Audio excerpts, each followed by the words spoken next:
First of all, thank you very much for having me here at the Inspire series. It's worked dramatically. I'm already inspired to be addressing this really august intellectual gathering of people from Harvard, a place that my mother thought I will never reach. But you know what? A lot of people have spoken before me and eloquently and described their dreams for India and given figures and facts that either are skeptical and, like Mr. Weber says, aspirational. But I'm just an actor, and I'm going to just give you my dream shamelessly, because that's the thing that I can do best. And by that I mean, when we talk of dreams, we have one of our greatest scientists and philanthropists, Dr. Abdul Kalam, and he said something which is very interesting. He said, dreams are not what you have when you sleep. The true dreams are the ones that don't let you sleep. He said that when you have that dream once, it's a dream. When you have it twice, it becomes a desire. And when you see it for the third time consecutively, it becomes a passion, an aim, and a goal. And that is the passion with which I want to see this fantasy that I have for India 2030. And Abraham Lincoln also was a dreamer. And, but he said one thing that makes most sense in trying to achieve this goal that I have dreamt for my nation. He said, if I have 6 hours to cut down a tree, then I will spend the first 4 hours sharpening the axe. There's a great philosophy in that. In this era of instant gratification, we just keep thinking we can achieve all these goals by just tweaking this, tweaking that. It's not true. I really believe that that a missionary zeal is required to make that quantum change that can make 2030 what I'm dreaming about right now. And just let's look at India as a country. What a unique nation, seriously. Thousands of years old of culture and tradition, many invasions, being ruled for many years, and we still somehow managed to maintain our identity. We still somehow have managed to maintain our Indianness, our beliefs, our faith. And there has been, we have our drawbacks. There is corruption, there is violence, there is differences between the different religions and sects and castes and everything. But I can't help but think, looking at India, at the geography, that we're not doing really that bad. Look at all the other nations around in the world. Look at our neighbors. Compared to that, there is somebody in India who's doing something right for us to be called a growing economy and being projected as the third largest economy in 2026 and the most educated and young nation in the world. It's still functional democracy. So let's first accept the fact that there is some people in India with the right ideas and the ability to lead the nation to where we are today. Under that assumption, we are also very capable of finding very unique solutions to the problems that generally the world faces. One of them, of course, is the fact that we found freedom through non-violence and non-cooperation. Who would have thought that was possible? We have some other great... No, seriously, I mean, it was as radical a thought then as it is today. And one man in a loincloth with belief and faith and complete conviction was able to do that for us. Mahatma Gandhi. And it's an amazing country of people like Mahavir, Gautam Buddha, and Mahatma Gandhi, and then Bhagat Singh, who also had a dream. He dreamt then, 85 years ago, that I dream of an India where no infant cries for the want of milk.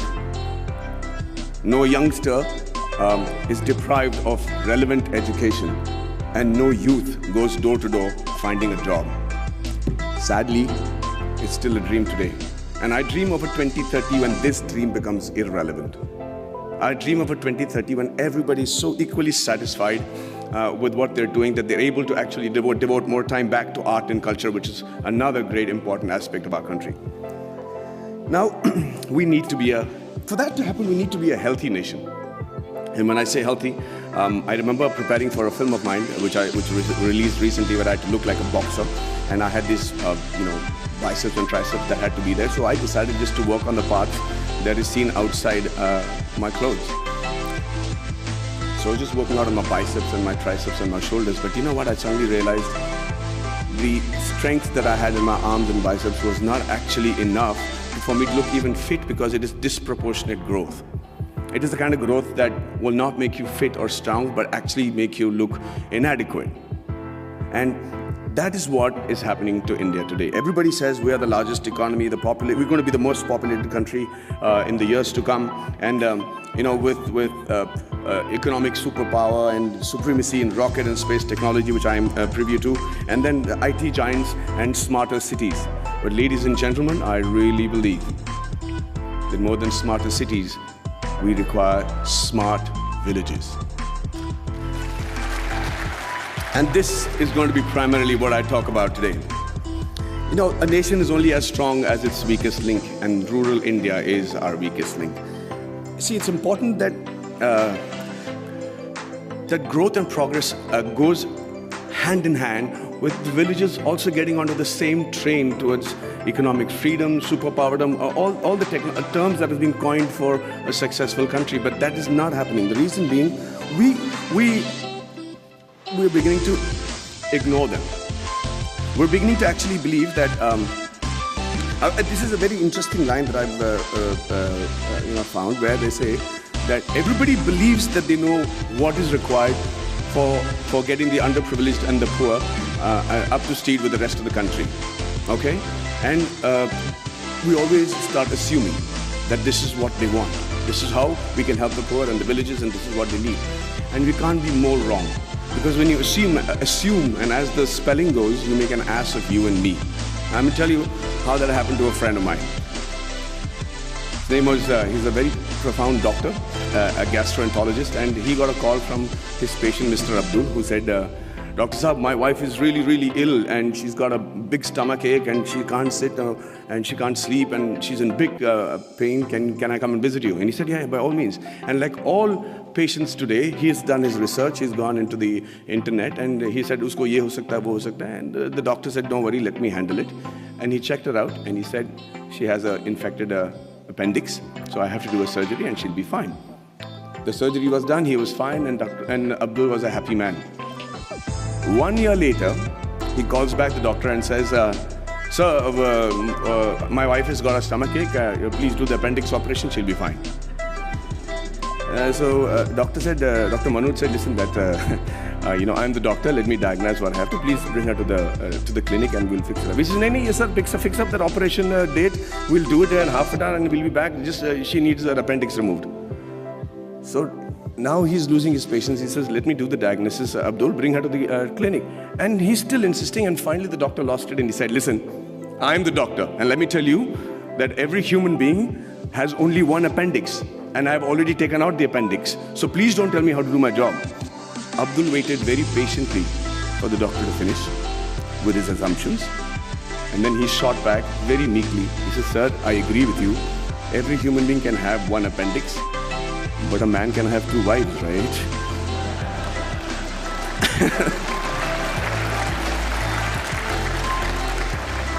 So when we start assuming what the rural India needs, we do what I think is most dangerous.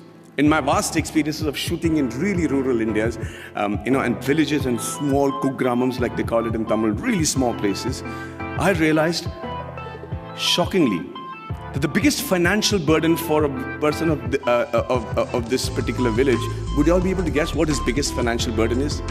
5 minutes? Hey, so I'm going to speak for 20 today. I'm going to reduce the number of questions. I'm prepared. Is that okay? Okay, so can you all tell me, anybody, quick answers, anybody know which is the biggest financial burden for a man in one of these small villages? Sorry? Theft. Health. Okay. No, not health. Not the marriage of a daughter, not education, not, sorry? Liquor. Thank you for reminding me, no. Say that again. Dowry, no. No. No. No. Oh, let me put you out of your misery. No, I'm saying, why does he need financial assistance for?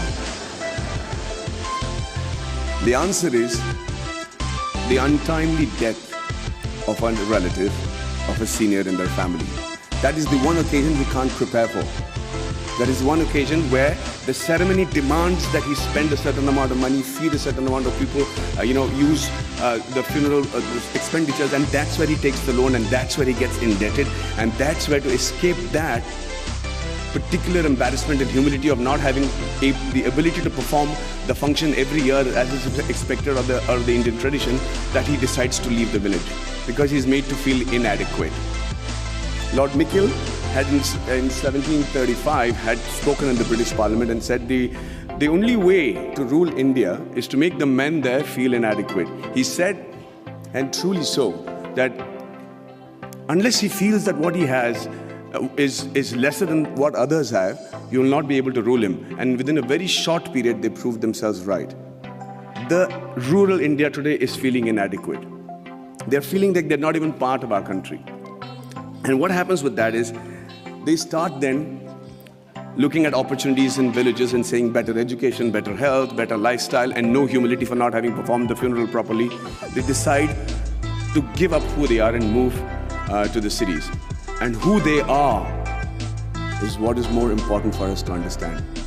Who they are actually the timekeepers and the bookkeepers of our deep-rooted traditional culture and stories. You should see how tradition and culture flourishes in a happy village in India. We don't have psychiatrists as a big fashion thing in India, and they still manage to maintain a great level of sanity. There's a great phrase from the poem If by Rudyard Kipling, where it says, dream but not make dreams your master, think but not make thoughts your aim. Meet with triumph and disaster and treat those two impostors just the same. It's very easy to say it, but how do you treat those two impostors just the same? The answer lies in the tradition and the culture and the books and the epics that are so prominent and predominant in our country. The Bhagavad Gita, the Quran, the interpretation of that in the subcontinent, the Bible, the Guru Granth Sahib, the granny stories. And you know how to handle the diversities and the setbacks, and you're able to sit back, reassemble yourself, come back and fight with the same glory again. And when you don't give a villager that, you're depriving him, we're depriving ourselves of what I think is one of the most important survival tools in today's world, which is the culture and tradition. So I dream of a 2030 where rural India is as developed as the rest of the world, was as aspirational as the rest of India, and where the villager is provided with the same opportunities as it is available in the cities, and after a hard day's work, a villager is actually able to come back, sit down, have a drink, put his feet up and start thinking about art and culture and poetry. That would be a dream that I have for 2030, a practical dream that I have for 2030. And the dreams that your parents and my parents had when we were in college, urban middle class, where everything revolved around the boy studying hard, getting into a technical college of a repute, and then getting into a reputed management college, and finally the green card. And if it was the girl, then it was a spouse with a green card. I dream of a 2030 where students the world over will dream of a blue card, will dream of having once actually come to India and study and imbibe the knowledge that we have as a nation. It used to be true. We were the first university in the world. Nalanda was a university where people came in from far and wide.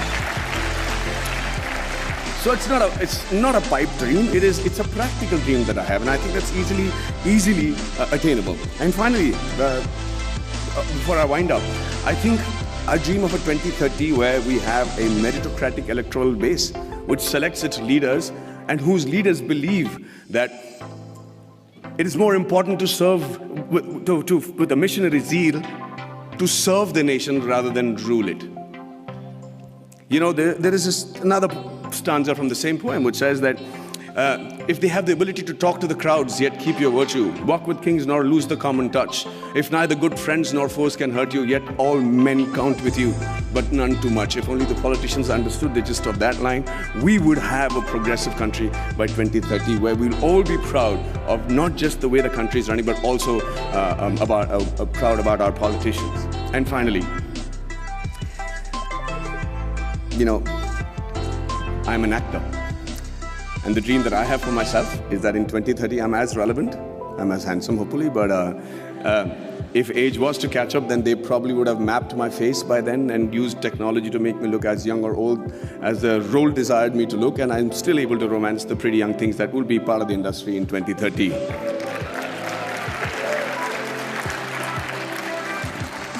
I see that's got many guys going. Yeah. And finally, as an actor, I'm used and prone to dialogues. I love to speak dialogues, and I recently found a line that blew me apart, and I thought was a phenomenal Hindi film dialogue, where this great gentleman has said that whatever I am today, and all the achievements that have been possible by me, and what will eventually also be possible by me in the near future, are all because of my angel mother. Do you know who said that? Do you know who said that? Shockingly, Abraham Lincoln. So I dream of a 2030 where every Indian says the exact same thing about his mother, and not just about his mother, but also about his motherland. And also, for the sake of posterity, about his mother-in-law. But hey, ladies and gentlemen, what do I know? I am an actor. Thank you very much for your patient hearing, and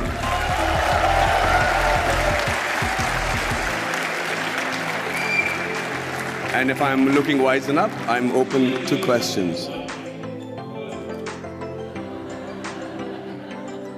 Okay, wait, okay, is this, okay, it works. Okay, sorry, I wrote my question down. Okay. Give us some water. Okay, sorry. I've been trying to do this for 2 days. I've been low-key stalking you.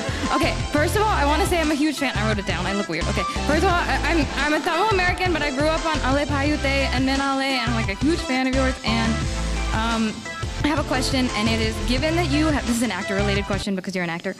Given that you have done a very good job at portraying diverse aspects of the Tamil experience in Kollywood, in recent years, Bollywood actors have started trying to represent South Indians, especially Tamils and Tamil Brahmins. Would you be interested in or feel pressured into taking on a stereotypical South Indian role if offered to you? Do I dare ask her to repeat that? Because I couldn't hear you properly. I'm so sorry. No, just if you, I understood just the question. If you can tell me, please. Sorry. Okay. Would you be interested if offered to you in Bollywood to take on a Tamil Brahmin or a South Indian role in general? Will I be willing to take on a South Indian Brahmin or a Tamil role in a Hindi film? In a Bollywood film? Is that what your question is, ma'am? Of course. I mean, if the money is right. But would you be like worried about like maybe being in a stereotypical like? No, I think, you know, it's a very honest question, but I think this stereotypical is too burdened a word for everything that we use today. You know, it's politically correct and everything, but it doesn't really have any effect in my opinion, because I'll tell you, I have to listen to a story, I have to be convinced that this is going to work for my audiences, and I have to be convinced that the producer is able to pay me by the end of the day. And lo and behold, I am a Tamil Brahmin in a Hindi film, no problem. Really. But thank you so much for your for the excitement. Okay. Hi. So I actually wanted to ask you this yesterday, but there was like a mob, so. So this doesn't qualify. This is yesterday's question. Yeah, exactly. So my name is Pranati, and I actually grew up in Mumbai, like a lot of other people, and watched a lot of your movies. And I'm a vegetarian as well. Okay. So I really admired how you advocated for animal rights. So, but my question's actually about Three Idiots. So you spoke about how a lot of your acting roles was based on your experience. So I was wondering, because Three Idiots really does touch on a really important point that in the Indian education system, there is a lot of pressure, and this pressure can result in a lot of suicides by students. So I was wondering, how did your personal experience, because you did mention how you knew from the start that you did not want to be an engineer, so how did you channel that into your acting? Okay, so thank you for the question. See, the thing is, what I tried to show in Three Idiots was actually what happened at home. My dad was distraught that I didn't want to pursue engineering as a career or even join an engineering college, and I had to tell him that I knew what I didn't want to do is not become an engineer. But let me tell you this, the thing that we said about in Three Idiots. You know, I do agree that there's undue pressure on the education system and amongst the families for their children to excel. But that's not necessarily bad. I think it's important to have pressure at that age. I don't think that an examination and failing an exam because you're not able to reproduce what you remembered at the right time, at that particular moment of time in your life, is a measure of how successful you will be the rest of your life. But it's also a measure of your tenacity to be able to reproduce that under pressure, which is going to be something that you'll be doing every day of your professional life. So yeah, let's not underrate that pressure. But at the same time, I think it's important for parents to know that that is not the be-all and end-all, and that is not a death warrant that you signed just because you flunked on a particular subject. Thank you. I'm done. Well, thank you so much for the patient hearing, and have a great evening, ladies and gentlemen.